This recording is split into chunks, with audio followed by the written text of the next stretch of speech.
Assalamualaikum warahmatullahi wabarakatuh. Perkenalkan, nama saya Tirtana, NPM 212201110. Saya mahasiswa dari Universitas Jenderal Ahmad Yani Yogyakarta, prodi S1 Keperawatan. Baik, di sini saya akan menjelaskan mengenai sel normal dan sel abnormal. Tapi sebelum itu mari kita melihat terlebih dahulu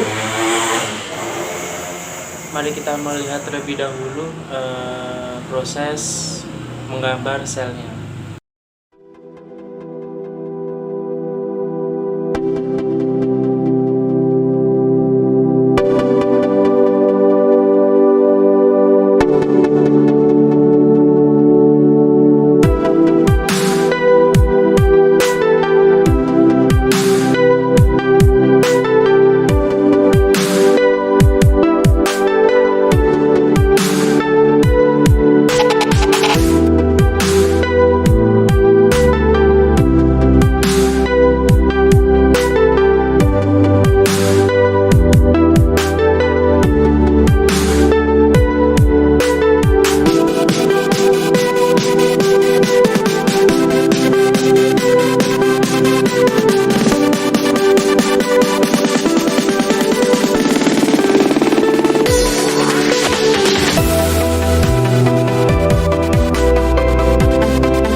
Baik, itu tadi proses menggambar selnya.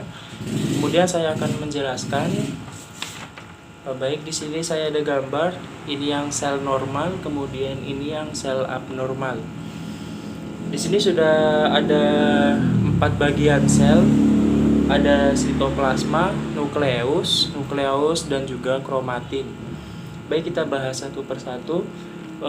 Untuk sitoplasma, sitoplasma ini berfungsi sebagai tempat terjadinya metabolisme sel. Nah, ada nukleus.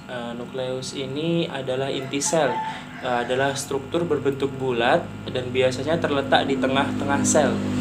Nukleus ini dibatasi dengan 2 lapisan yang disebut dengan membran inti, di mana membran inti ini berfungsi sebagai pelindung sel dan tempat pertukaran antara materi inti dan sitoplasma. Untuk bagian yang ketiga itu ada nukleus atau anak inti, adalah struktur berbentuk bulat yang tersusun atas filamen-filamen dan butiran-butiran. Secara kimiawi, anak inti mengandung DNA, RNA, dan protein. Nukleus ini berperan dalam pembentukan ribosom. Kemudian yang keempat atau yang terakhir ada kromatin.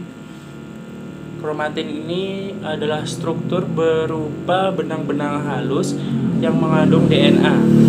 DNA merupakan bahan atau substansi genetik dari suatu organisme. Pada saat pembelahan sel, kromatin akan memendek dan melingkar membentuk ribosom.